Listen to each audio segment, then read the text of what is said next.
Alors, dans cet exercice, on va utiliser les égalités de vecteurs pour montrer qu'un quadrilatère est un parallélogramme ou bien pour trouver les coordonnées d'un quatrième sommet du parallélogramme. Alors, donc première question, on donne 4 points dans un repère avec leurs coordonnées, montrer que ABCD est un parallélogramme. Et puis deuxième question, déterminer les coordonnées de E pour que ACDE soit un parallélogramme. Alors,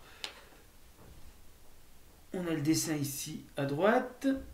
Voilà, donc, là, c'est pas la peine de. J'ai pas refait dans un repère, je fais simplement un schéma pour savoir quoi faire.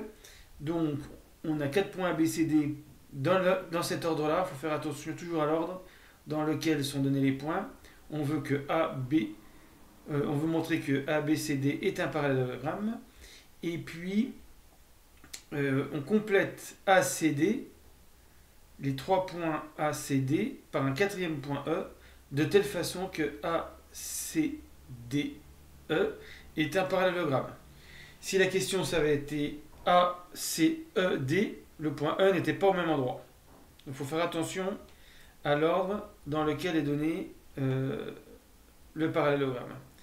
Alors, première question. On veut que ABCD soit un parallélogramme. Le fait d'avoir fait le schéma va nous aider. Il suffit de montrer que deux vecteurs sont égaux. Alors, on a le choix entre AB et DC, ou CD et BA, ou BC et AD. Mais on ne fait pas les deux. On ne fait qu'un vecteur.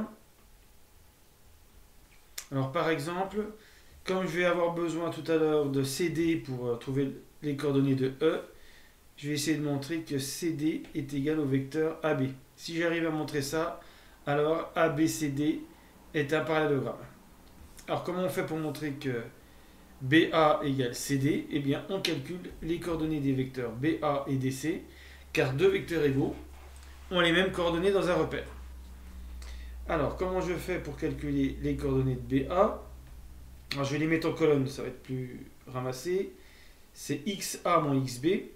Il faut faire attention, il faut faire le dernier moins le premier. Comme là j'ai pris BA au lieu de AB, c'est XA moins XB, YA moins YB.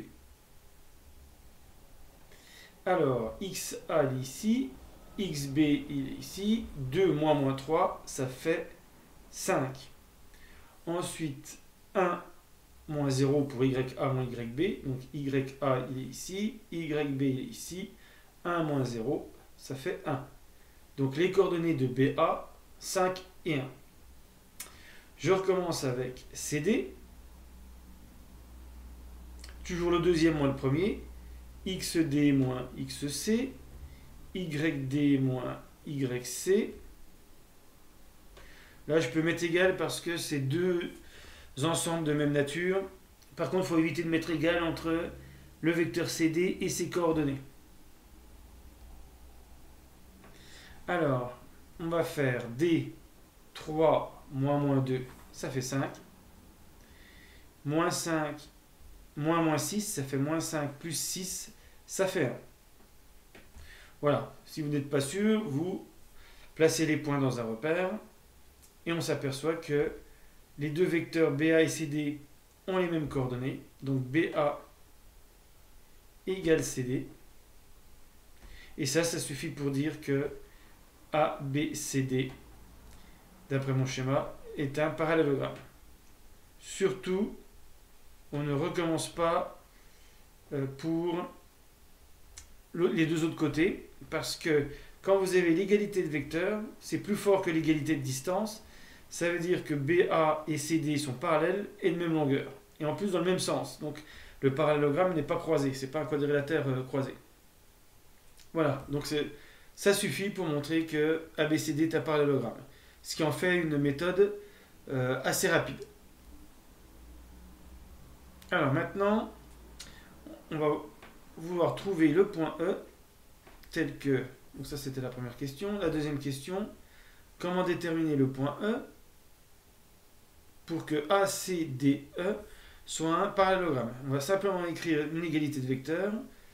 ACDE est un parallélogramme. parallélogramme. Si et seulement si. Alors, comme j'ai calculé déjà le vecteur CD, je vais utiliser CD égale ici AE.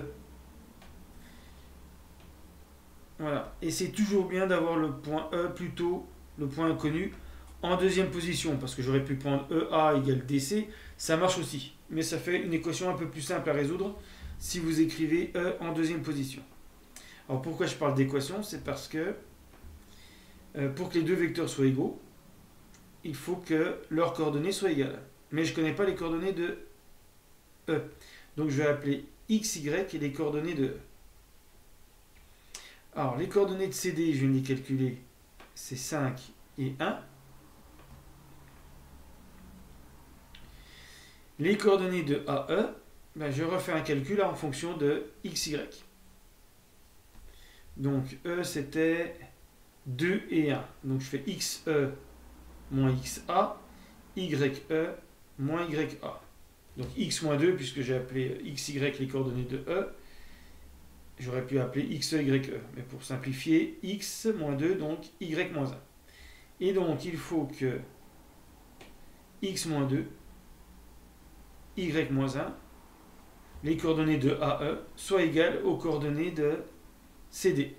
Et donc on aboutit à un système X moins 2 égale 5, Y moins 1 égale 1. Donc c'est deux équations. C'est un système qui n'est pas vraiment un système. On a deux équations non liées du premier degré. On applique les propriétés sur les équations. Pour passer le moins 2 à droite, il faut ajouter 2. Plus 2 de chaque côté. Ça fait X égale 5 plus 2. Même chose pour le moins 1. On fait Y moins 1 plus 1 égale 1 plus 1. Donc Y égale 1 plus 1. C'est ce qu'on appelle aussi transposer. Quand on transpose, on change de signe. Et donc ça fait X égale 7. Y égale 2. Et donc les coordonnées de E ne peuvent être que 7 et 2. Voilà, c'est ce qui assure que les deux vecteurs CD et AE sont égaux. Et donc, maintenant qu'ils sont égaux, ACDE est un parallélogramme.